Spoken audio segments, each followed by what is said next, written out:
¿cierto? Súper importante igual después para que para que el conocimiento de la materia les llegue a todos. Así que, súper importante ya, para que vayan colocando su nombre en el chat. Y también recuerden, a medida que vayan entrando, ir silenciando también sus micrófonos, ¿ya? Súper importante. Bueno, chicos, bueno, nos escuchaba al principio, les dije que esperaba que estuvieran muy bien, esperaba que estuvieran abrigaditos, hoy va a haber 12 grados la máxima, va a ser mucho frío, así que si se bañan, por favor, séquense el pelo para que no se resfríen, ¿cierto? Es importante que se cuiden también. Lo principal y lo más importante en estos tiempos de crisis es la salud, ¿ya? No lo olviden, que estén ustedes muy bien, ¿cierto? Anímicamente, enfrentando esta situación. Lamentablemente estamos en una situación de crisis, ¿cierto? Pero es importante igual también que ustedes se encuentren bien. Es lo que más me importa a mí y por sobre cualquier cosa que yo les pueda estar enseñando en torno a la materia en estos días, ¿ya?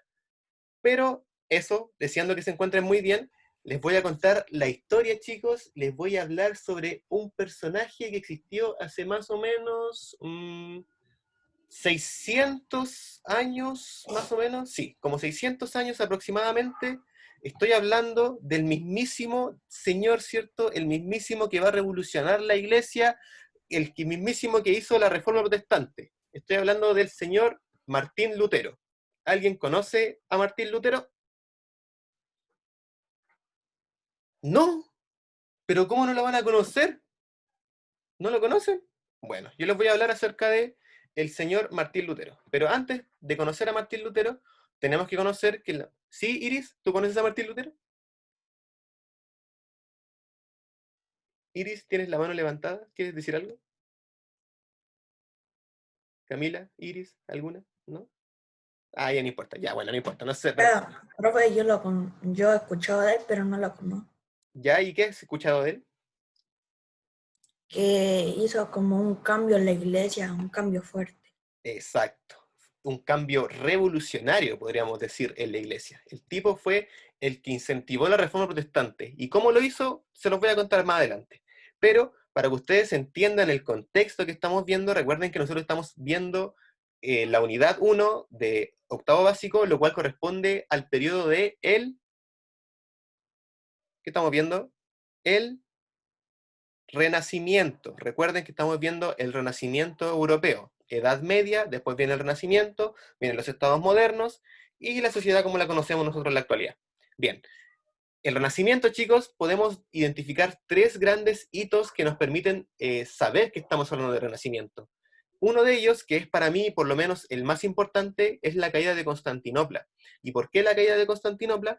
Porque Constantinopla era la ciudad como que venía a converger el pensamiento de los asiáticos con el pensamiento de los europeos, ¿ya? Como que ahí convergía una diversidad cultural muy rica. Entonces, con la caída de Constantinopla se pierden todas las rutas comerciales que existían en esa época, ¿ya?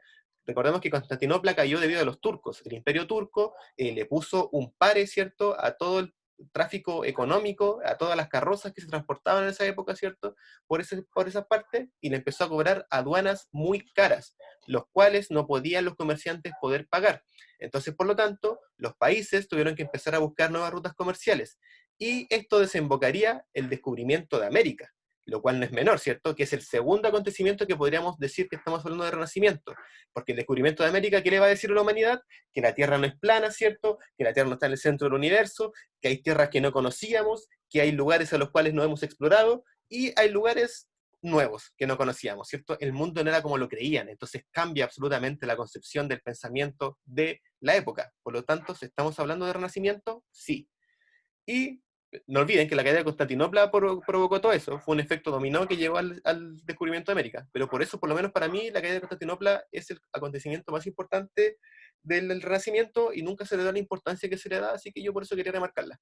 Y el otro acontecimiento importantísimo es la Reforma Protestante, porque tenemos que recordar que en la Edad Media el pensamiento que primaba, ¿cierto?, era el pensamiento de la iglesia por el poder de todos, ¿cierto? Dios tenía el poder, ¿cierto? Y el enviado de Dios en la tierra era la iglesia.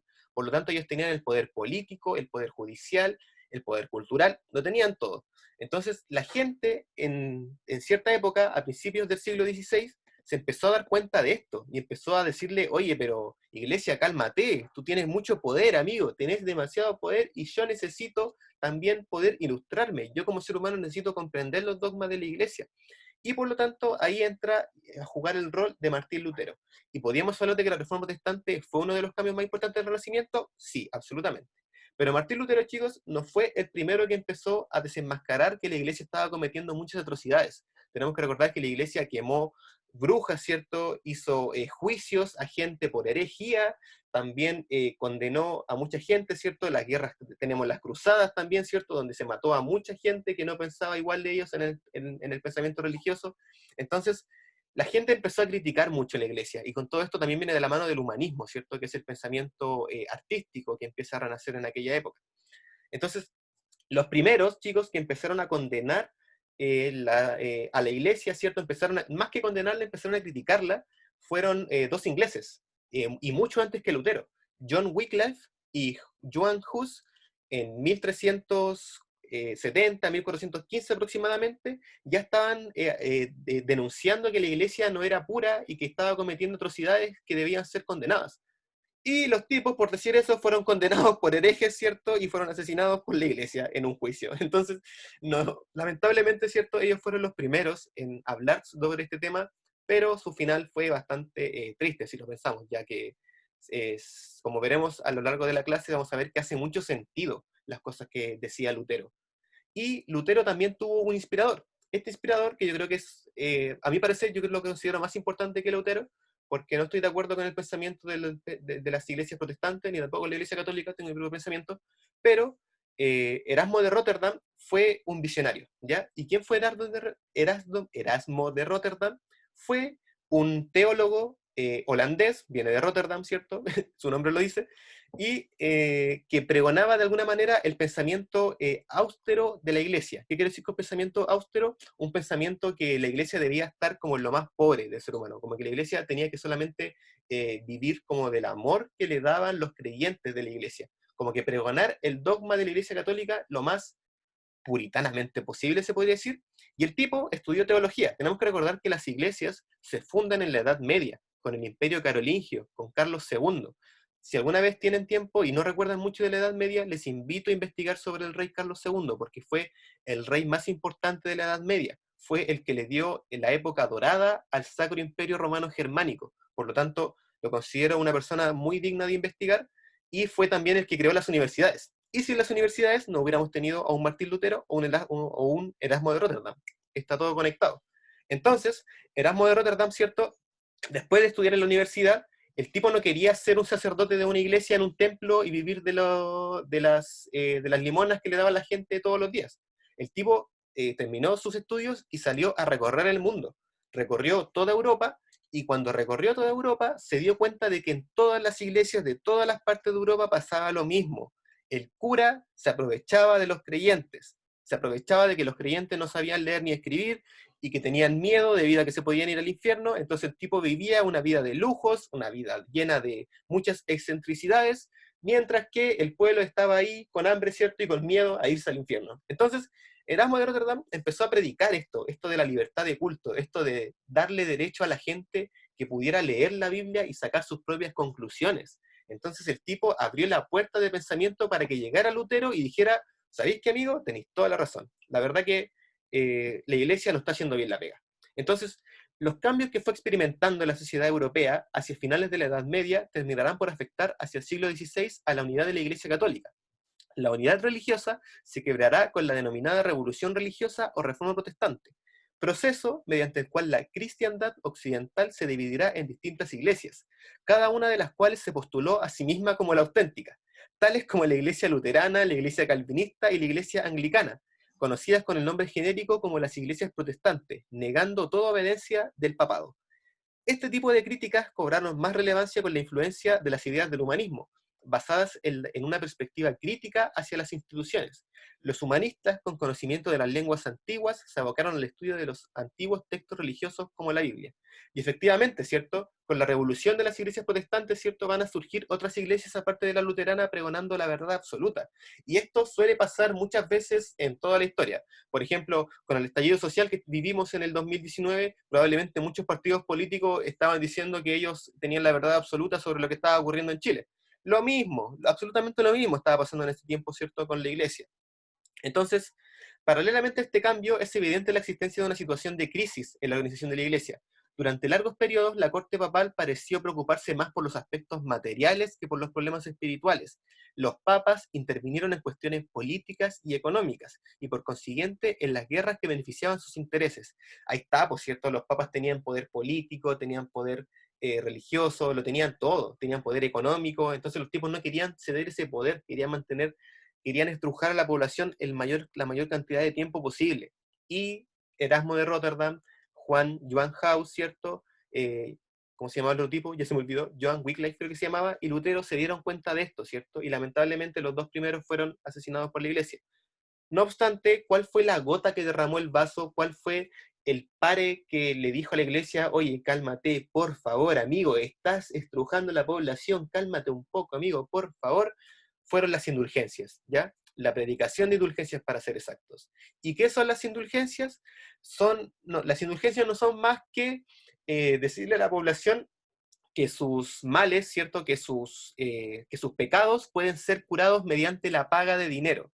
Es decir, supongamos que yo soy un comerciante que está traficando, qué sé yo, armas ilegalmente en Constantinopla, inventando, ¿cierto? Y el tipo está siendo condenado por el tribunal del Santo Oficio, por el tribunal de la iglesia, yo voy a decir, no, padre, por favor, perdóneme mis pecados, tengo mucho dinero. Y el padre va a decir, oh, amigo mío, tienes mucho dinero, en nombre de Dios estás perdonado. Y ustedes, como yo, obviamente tenemos que entender que eso no funciona así, ¿cierto? Eso es prácticamente pagar por soborno, eso es sobornar a la iglesia, ¿cierto? Entonces, la gente se empezó a dar cuenta de eso, y los luteranos y los calvinistas se empezaron a dar cuenta de esto. Entonces los tipos dijeron, iglesia, tú con las indulgencias ya fue la gota que rebasó el vaso, ¿cierto? Tú solamente quieres dinero y en verdad no estás predicando la palabra de Dios. Aprovecharon todo lo bueno, ¿cierto?, que tiene la religión y lo convirtieron en algo malo. Entonces, este era el pensamiento que tenía Martín Lutero, ¿ya? Y en este contexto, ¿cierto? En este contexto de indulgencias, es que aparece el mismísimo Martín Lutero, ¿cierto? El hombre que vendría a revolucionar el pensamiento eclesiástico. Entonces, ¿quién fue Martín Lutero? Fue un alemán, ¿cierto? Estudió en la universidad, estudió en la universidad alemana de Wittenberg en 1508, y el tipo no expuso, amigos, no expuso una tesis de que por qué la iglesia está, cuando uno se titula de las universidades, esto es clásico, tienen que presentar una tesis, ¿ya? Y esta tesis tiene que tener todo el sentido del mundo, por cierto, porque es tu tesis, son tus argumentos para defender cierto problema.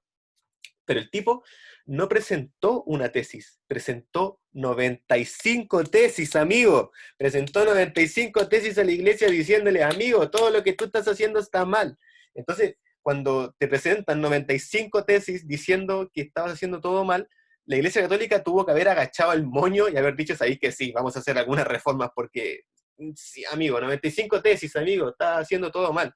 Entonces, Martín Lutero, con estas 95 tesis, cambió el tablero de ajedrez. Como que le dijo a la humanidad, ¿saben qué, gente? La iglesia no es tan bacán como ella misma se pregona.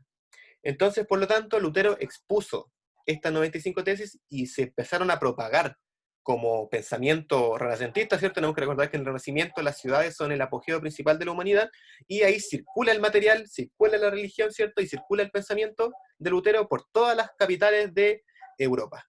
Francia, España, Italia, Inglaterra, ¿cierto? Todas las capitales de esas ciudades, de esos estados monarcas, perdón, se pregonan del pensamiento de Lutero y empiezan a sacar sus propias conclusiones sobre el pensamiento de Lutero.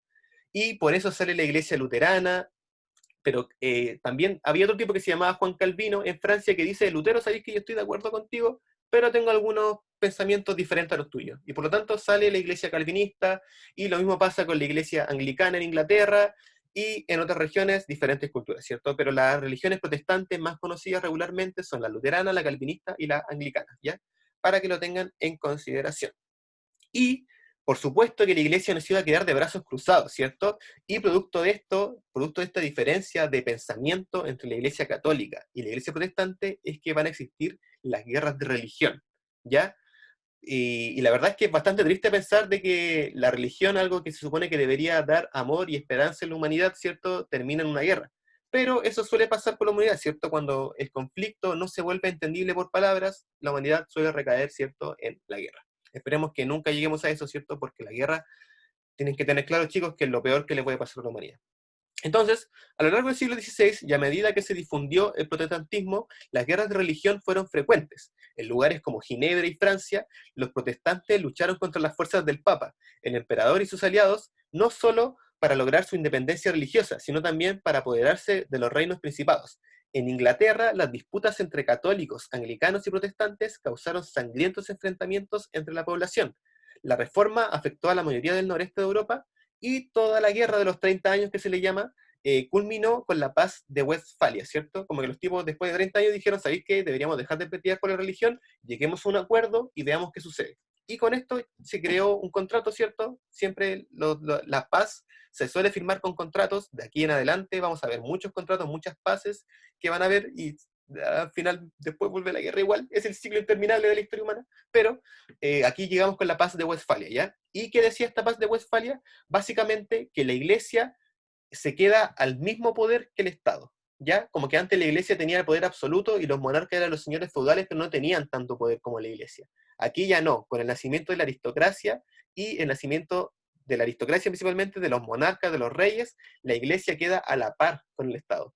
Y en algunas regiones incluso, como en religión anglicana, la iglesia queda por debajo del poder estatal, ¿ya? El Estado es el poder absoluto y es subordinado, y la iglesia es subordinado del Estado. Y más abajo están los vasallos, están los burgueses, los vasallos y están los esclavos mucho más abajo, ¿cierto? Lamentablemente, que es el mayor porcentaje de la población.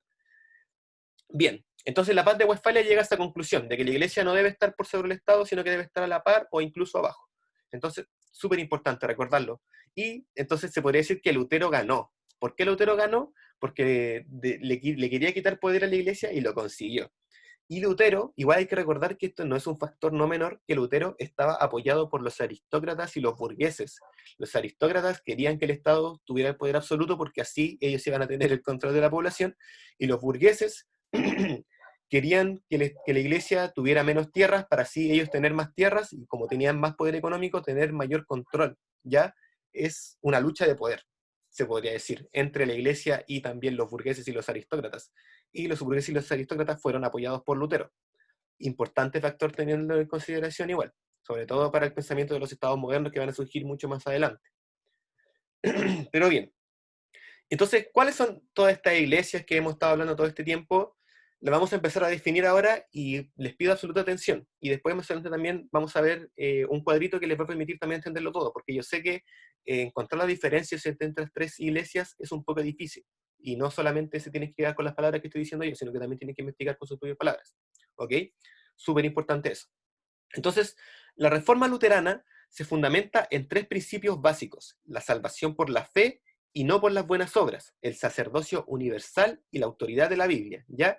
Tenemos que recordar que la Iglesia Católica, como la conocemos y como la mayor parte de la población chilena es católico, conoce la Iglesia, ¿cierto? Conoce los curas, conoce los santos, ¿cierto? El santuario de la Laurita Vicuña, que todavía no está construido, ¿cierto? Lleva como 1000 años.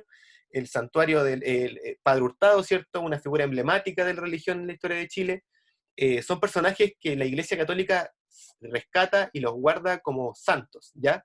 Pero para Martín Lutero y para las iglesias protestantes, estos son simplemente humanos que estaban haciendo la pega bien, ¿no? ¿Cachai? No eran humanos que tienen que tener el rasgo de divino, porque el rasgo de divino solo se le debe asumir a los personajes que salen en la Biblia.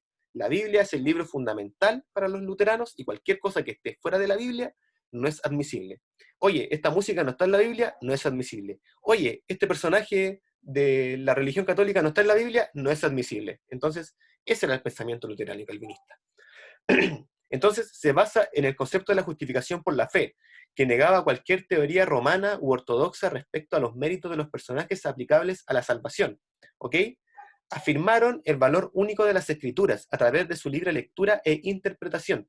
Esto es lo que yo considero lo más importante y lo más rescatable de la Iglesia luterana, ya que querían alfabetizar a la población. Querían, como recuerden que el mayor porcentaje de la gente en el Renacimiento y la Edad Media era analfabeta, no sabía leer y escribir, entonces eran mucho más controlables. Entonces, permitiéndoles a ellos aprender a leer la Biblia, iban a generar una mayor cantidad de conocimiento para ellos, y con ello el crecimiento y la nivelación también de la humanidad. Y eso es súper importante, ¿cierto? Porque todos queremos una calidad de vida más o menos decente para todos, ¿cierto? Los derechos humanos básicos. Entonces, la Biblia, permitir que la gente aprendiera a leer y escribir la Biblia en sus propios idiomas, en sus propias lenguas, va de alguna manera a nivelar la cancha, se podría decir. Entonces, súper importante esta lectura y esta libre interpretación de la Biblia. Algo mucho más filosófico, algo mucho más introspectivo. Cada uno lee la Biblia y saca sus propias conclusiones. Y ya está. Y eso era lo que pregonaba Lutero en su religión, ¿ya? Según Lutero, todos los... Esto es muy bonito lo que dice Lutero, en verdad. Según Lutero, todos los creyentes son sacerdotes en virtud de su nuevo nacimiento por fe en Cristo y de los sacrificios espirituales consecuentes de un corazón arrepentido en oración. Qué bonito. Al respecto, presentó la doctrina del sacerdocio universal de los fieles, la que planteaba la responsabilidad de cada creyente en la vivencia de la fe, vida de oración y la adoración a Dios, entre otros aspectos. Súper importante.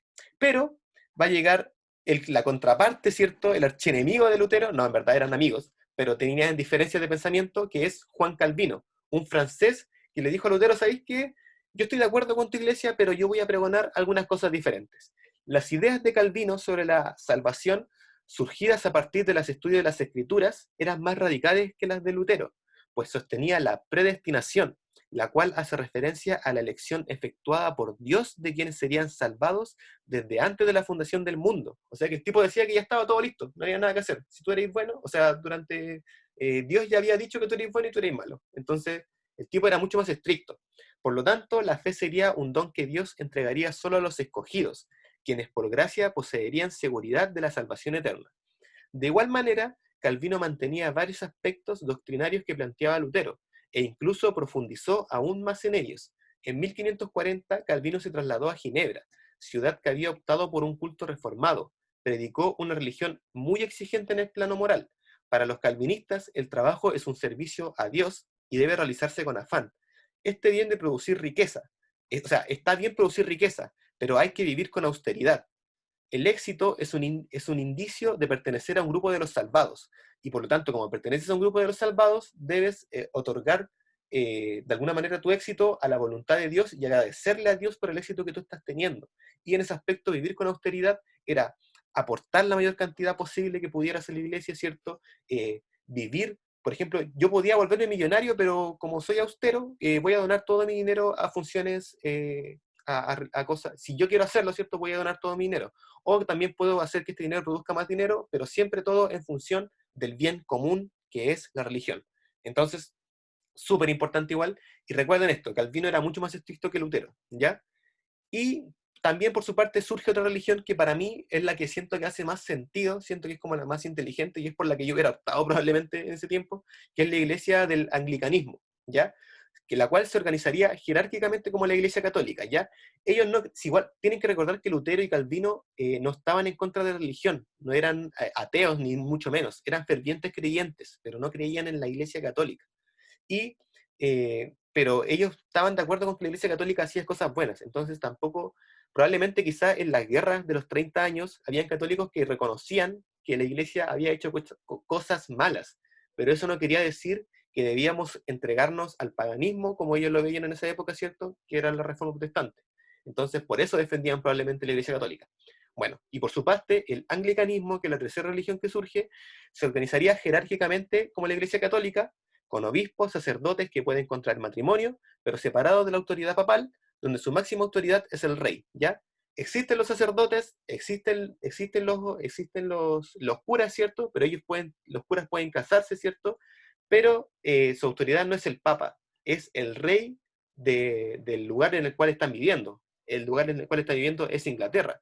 Y el rey es lo más parecido, creo yo, a un presidente, y por lo tanto es lo que me hace más sentido, por lo menos a mí.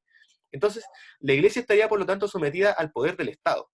Reconocen las Sagradas Escrituras como la palabra de Dios, señalando que las Sagradas Escrituras son la única autoridad de la fe, en el sentido de que la Biblia contiene todo lo necesario para la salvación, y que nada que no esté contenido en ella puede requerirse como un artículo de fe. Creen que solo en dos sacramentos, creen en el bautismo y la comunión, y probablemente esto lo creían más que nada como un saber cultural, así como para que la gente tuviera cosas ceremoniales que poder recordar, ¿ya? Entonces mantuvieron para el culto a las mismas iglesias o templos, pero eliminando solamente el altar y las imágenes, ¿ya? Y también eliminaron la música incluso. Ellos porque creían que los altares, las imágenes, las esculturas, la música, era como vender religión. Y tiene todo sentido del mundo, pero si lo piensas, era como vender como un producto comercial la religión. Y para ellos eso era paganismo, ¿cierto? Era hereje, y iba en contra del dogma anglicano, que era el cual ellos querían pregonar y incentivar en aquella época, ¿ya? Recuerden que los dogmas luteranos son mucho más filosóficos, más que sentidos a un sentido organizacional del territorio, ¿ya? Súper importante eso que lo tengan en consideración. Yo sé que diferenciar a luteranos, calvinistas, anglicanos y católicos es un poco difícil. Y es por esto que en la guía que había mandado yo para la actividad de la Reforma Protestante, recuerden, estamos viendo Reforma Protestante, estamos viendo Renacimiento, por favor no se pierdan en la materia. Siglo XVI, siglo XVI, siglo XVI, sí, siglo XVI. Hay un cuadrito, ¿ya? Que es este cuadrito que tenemos acá, ¿ya? Que los va a ayudar un poco a ir diferenciando las diferencias entre las diferentes iglesias. Por ejemplo, eh, los sacramentos reconocidos. Los luteranos no tenían ningún sacramento reconocido, porque nada de los sacramentos era algo que salía en la Biblia. Entonces, por lo tanto, ningún sacramento. Los calvinistas, lo mismo. Los anglicanos reconocían dos sacramentos, el bautizo y la comunión. ¿Era el bautizo y la primera comunión? Creo. Sí, el bautizo y la primera comunión. Y los católicos tenían todos los sacramentos, por cierto, el matrimonio, la primera comunión, el bautizo, etcétera, ¿cierto? No me acuerdo cuál otro más. Pero hay hartos sacramentos en la Iglesia Católica. Yo sé que alguien que sea católico debe más o menos manejar eso. Entonces, hay hartos sacramentos, pero los luteranos calvinistas no. Planteamiento en relación a los sacerdotes. Luteranos y calvinistas odiaban a los sacerdotes, no los querían ni ver porque eran los tipos que habían contaminado la religión. Por lo tanto, no. Los anglicanos sí estaban de acuerdo con los sacerdotes, pero los sacerdotes tenían que estar sumidos al poder del rey, no al poder del papa, como así en la Iglesia Católica. ¿Ya? Ahí tenemos las diferencias. Y a medida, función de la Biblia dentro de la doctrina, para luteranos y calvinistas y anglicanos, la Biblia era todo, ¿cierto? Todo dentro de la Biblia y nada dentro de la Biblia. Acabo de convertir una frase del rey Luis XVI de Francia en otra cosa. Bueno, pero eso. Entonces, la Biblia tenía el control de todo, entonces por lo tanto la Biblia se regía, o sea, ellos se regían el poder en torno a la religión de la Biblia. Y los católicos no, por cierto, o sea, creen en verdad todavía, en los santos, creen en los curas, creen en la gente que como que está bendecida, ¿cierto? Laurita Vicuña, Padre Hurtado, etc. Entonces, si ustedes hacen este cuadro, yo creo que les va a quedar muy claro la diferencia entre estas religiones y también les va a ayudar a entender un poco más el proceso del Renacimiento. Entonces, para que lo hagan y para que lo tengan en consideración si quieren que les vaya bien en la materia y quieren entender la materia y manejarla, ¿cierto? Y ser secos en la materia. Entonces, súper importante el cuadrito. Y eso, chicos, espero que les haya gustado la clase del día de hoy. Matilda, te quedaste fuera de la clase, lo siento. Matilda viene llegando. Pero bueno, espero que les haya gustado la clase del día de hoy. La clase va a quedar grabada, así que para que se la muestren a los compañeros que lamentablemente no pueden estar con nosotros. Y súper importante igual, chicos, la materia. Tengo algunos estudiantes del octavo, este es octavo B, ¿cierto? Ah, no, octavo B no hay nadie, están todos bien en el modo. Los felicito. Entonces, eso, chicos, espero que hayan anotado su nombre en la lista. Y eso, pues, espero que estén muy bien. ¿Alguna duda con la materia? ¿No? No. Chicos, espero que estén muy bien, que tengan un muy buen fin de semana. Cuídense, quédense en casa.